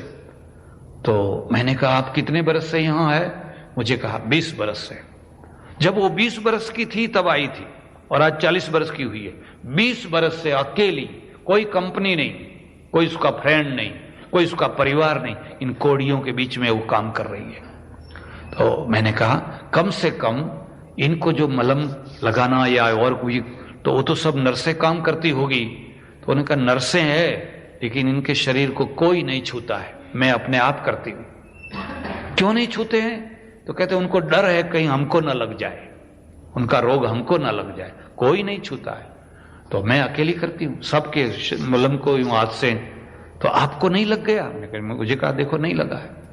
तो मैंने कहा इस जिंदगी में क्या आपको रस आता है, क्या आनंद आता है?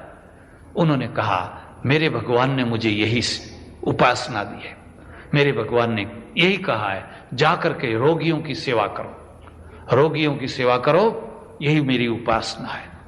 आप सोचिए ये तपस्वी है, ये तप है।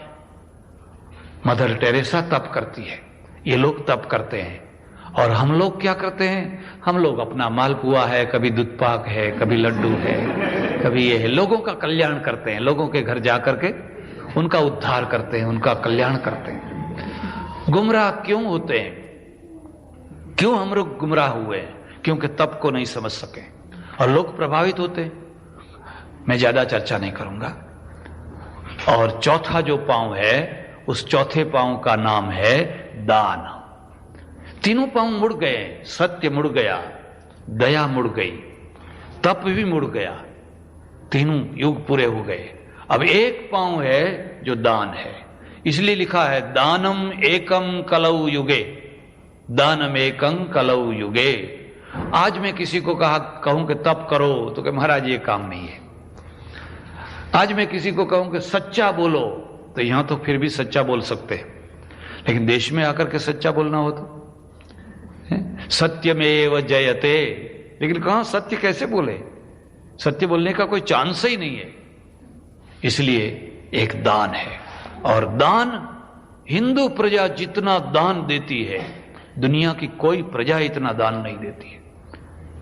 बंबई में जाकर के आप देखिए, कुछ मंदिर ऐसे हैं कि जिसके आगे बैठे हुए जो भिखारी लोग हैं, वो अपनी जगह खाली करने की पगड़ी मांगते हैं। कोई दूसरा भिखारी आकर बैठना चाहे तो कहते 50,000 दो तो मैं यहां से जगह खाली कर दूं। सोचिए उसको कितनी आमदनी होती होगी। अब उसको कहो मेहनत करो, मेहनत करो, मजूरी करो, मेहनत करो। अरे मेहनत में 20 रुपए, 25 रुपए, 50 रुपए मिलेंगे, यहां तो रोज के 500 रुपए मिलते हैं। और सिर्फ यही कहना है कि सेठ तुम्हारी गद्दी तपती रहे, तुम्हारा दिमाग तपता रहे। और लोग डालते रहते पैसे, पगड़ी मांगते। हम इतना दान करते हैं, लेकिन हमारा दान सही माने में दान नहीं है। हम लोग अगर सही माने में दान करते तो हिंदू प्रजा क्रिश्चियन नहीं बनती, तो ये पादरियों के लिए कोई चांस नहीं रहता। हम तो बस कहीं होम हवन करा देते हैं, यज्ञ करा देते हैं, कहीं सप्ताह करा देते हैं, कहीं बहुत बड़ा समैया कर देते हैं, लाखों लाखों करोड़ों रुपए के खर्च कर देते हैं। क्या मिला? एक कुंभ मेला 800 करोड़ रुपए के खर्चे से होता है, आपको पता है? 800 करोड़ रुपए का खर्चा। क्या मिला? आपस में झगड़ते हैं, लड़ते हैं, मरते हैं प्रजा, और फिर स्नान आदि करके बिखर जाते हैं। हिंदू प्रजा को क्या मिला? 800 करोड़ में कितना काम हो सकता है? इसलिए ये दान है। आप ये समझिए कि आप जब शिवालय में जाते हैं तो शिवालय में पहला नंदी आता है, और नंदी जो है धर्म का प्रतीक है, और धर्म 4 पांवों पर खड़ा है। मैं ज्यादा चर्चा नहीं करूंगा। और भी आगे जाकर के आप देखेंगे तो नंदी और शिवजी के बीच में एक कछुआ है ना, कच्छप है। कभी सोचा कि क्यों यहां रखा गया है? गुजराती में काचबा कहते हैं। ये कछुए को यहां क्यों रखा है? इसलिए रखा गया, ये प्रतीक है, और इस पर प्रतीक को समझना है तो गीता में आइए। भगवत गीता में लिखा है, अर्जुन जैसे कछुआ अपने अंगों को भीतर सिकुड़ लेता है, कुर्मोंगानी व सर्वशः इंद्रियाणेन्द्रियार्थेभ्य तस्य प्रज्ञा प्रतिष्ठिता। जब तक उसके अंग बाहर रहते हैं वो निर्भय नहीं हो सकता है। जहां उसको भय लगा नहीं, सब कुछ अंदर ले लिया और फिर वो निर्भय हो जाता है। आदमी जो है, जीव है, वो भी जब बहिरंग होता है, बहिर्मुख होता है, हर इंद्री बाहर दौड़ रही है, इधर दौड़ रही है, इधर दौड़ रही है, इधर दौड़ रही है, और दौड़ने के लिए बहुत बड़ा मैदान है, वो निर्भय नहीं हो सकता है। और निर्भय कब हो सकता है? तस्य प्रज्ञा प्रतिष्ठिता। स्थित प्रज्ञ कब होता है? जैसे कछुआ अपनी इंद्रियों को भीतर सिकुड़ लेता है, इसी प्रकार जब कोई पुरुष है, चाहे वो स्त्री हो चाहे पुरुष हो, अपनी इंद्रियों को भीतर सिकुड़ ले। काटने की बात नहीं है कि चलो पांव काट दो, हाथ काट दो, फलाना काट दो, बस उसको अपने पास में ले लो। बस तस्य प्रज्ञा प्रतिष्ठिता। आपको शिव के दर्शन करने हैं, आपको शिव के पास जाना है, ये कछुए से प्रेरणा लीजिए। ये कछुआ आपको समझाता है, मेरी तरफ देखो, मेरे ऊपर एक ढाल जैसा है, एक बख्तर है, एक कवच है, मैं उसमें सुरक्षित हो जाता हूं। तुम्हारे पास में भी एक ढाल है, तुम्हारे पास में भी एक कवच है, तुम भी अगर उसमें सिकुड़ जाओ बस शिव के दर्शन के अधिकारी हो जाओगे। चलो आप शिव जी के पास में गए। शिव जी के दो रूप हैं, विष्णु के दो रूप हैं हमारे यहां दो। ये दोनों प्राचीन पुरानी साकार उपासनाएं हैं। उपनिषद का एक ब्रह्म, निर्गुण निराकार एक ब्रह्म। लेकिन जब वो सगुण हुआ, साकार हुआ, तो उसकी दो धाराएं बही, एक वैष्णवी धारा, एक शैवी धारा। और दोनों धाराओं में दो दो रूप आए। विष्णु की परंपरा में शालिग्राम और विष्णु भगवान, और शिव की परंपरा में शिवलिंग और शिव भगवान। ये दो परंपराएं चली। मैं विष्णु की चर्चा नहीं करूंगा, विषय अंतर हो जाए। अगर आपको इच्छा हो तो भगवान कृष्ण के ऊपर अटलांटा में 6 कैसेटें हुई है, सिर्फ कृष्ण का स्वरूप बताने के लिए। राधा कृष्ण क्या है, कुछ में जाते हैं तो उनके दो प्रतीक हैं। एक तो ये शिवलिंग है और एक उनके पीछे रखा गया जो है वो कर चरण हाथ पांव वाले महादेव है। कभी सोचा कि शिव जी का ऐसा आकार क्या है? सबसे पहले क्या है? ऊपर गंगा है नहीं? ऊपर गंगा है और गंगा के पीछे एक बहुत बड़ी कहानी है। भगीरथ है और भगीरथ के जो पूर्वज हैं वो सब के सब नरक में गए हैं। अब उनका उद्धार कैसे हो? दो प्रकार के आदमी होते हैं, अपना उद्धार करने वाले और अपने पूर्वजों का उद्धार करने वाले। बल्कि यूं भी कहूं, एक आने वाली पीढ़ी का उद्धार करने वाले भी होते हैं। चलो मेरा तो जो हुआ सो हुआ, लेकिन मैं अपने बच्चे को कर्जा लेकर के भी अमेरिका भेजूंगा। मैं चाहे जैसा भी जिंदगी बसर कर लूंगा, लेकिन मेरा लड़का तो अमेरिका जाएगा।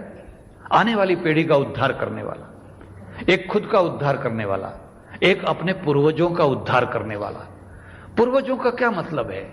आपके माता पिता की कोई क्रेडिट नहीं थी, कोई समाज में कोई प्रतिष्ठा नहीं थी, क्योंकि गरीब थे, गांव में रहते रहे, छोटे से गांव में सामान्य थे।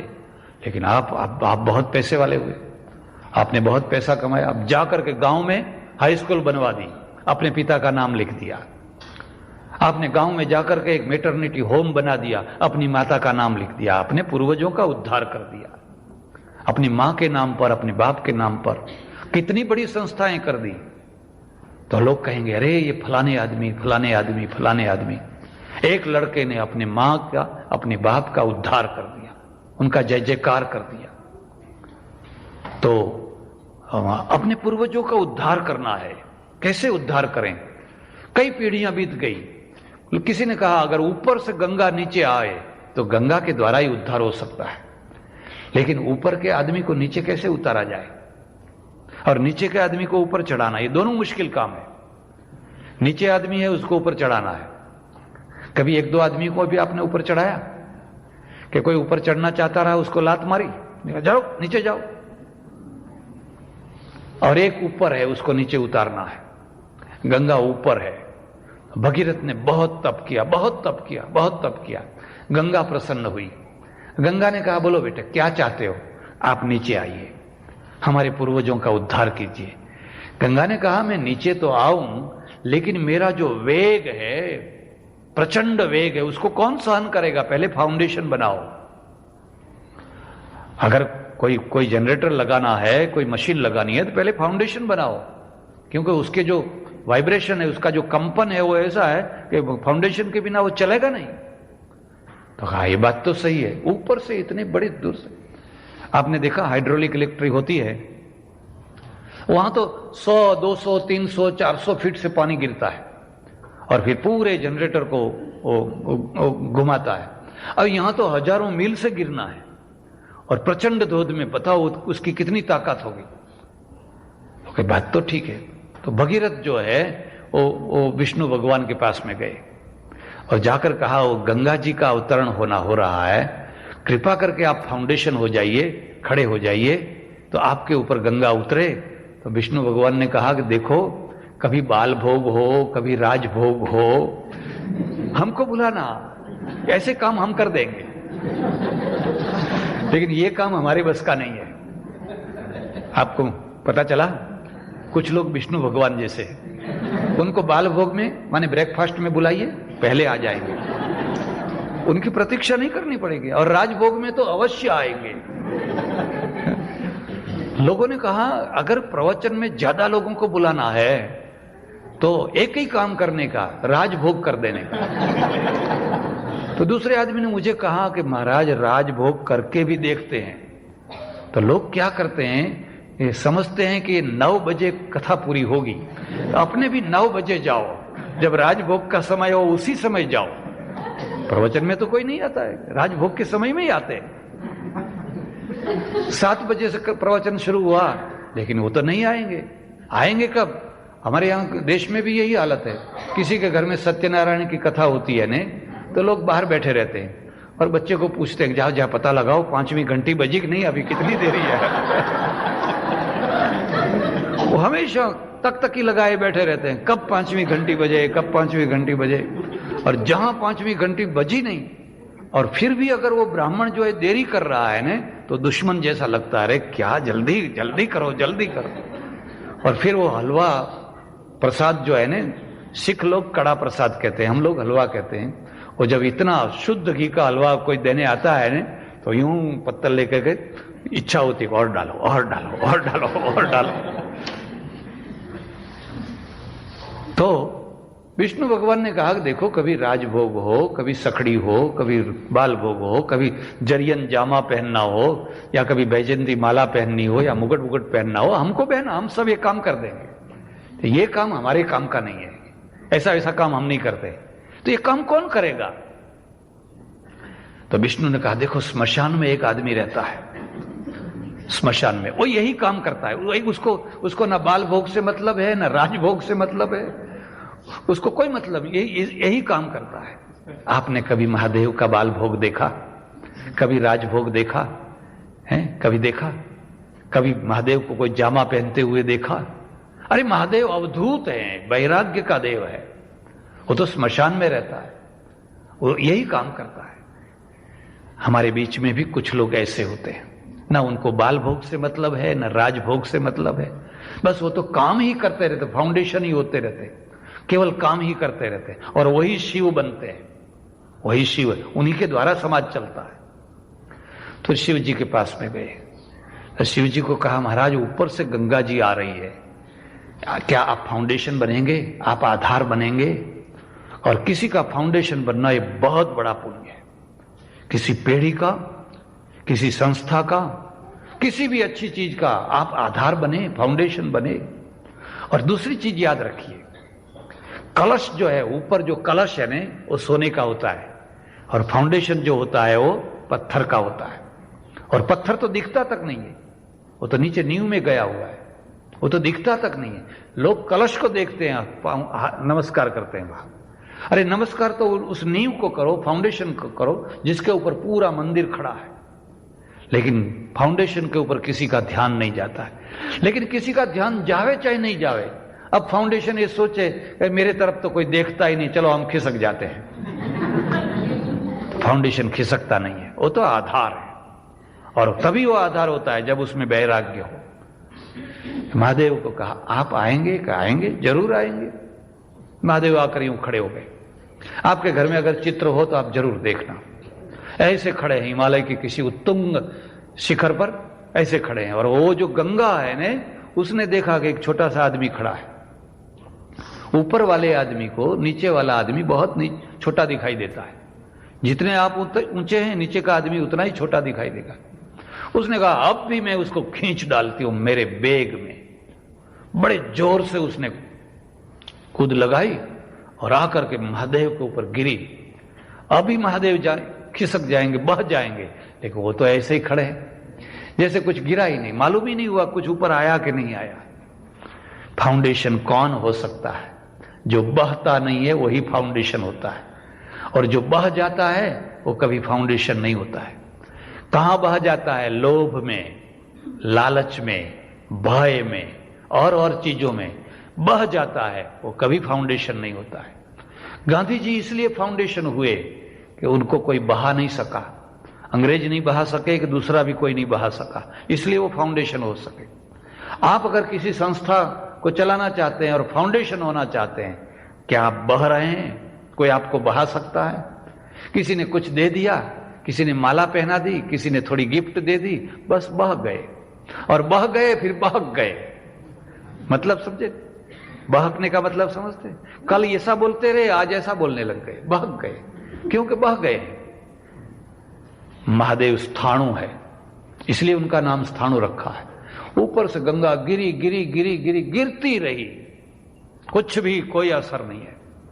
एक दूसरी चीज याद रखिए, जिंदगी में शिव कौन होता है?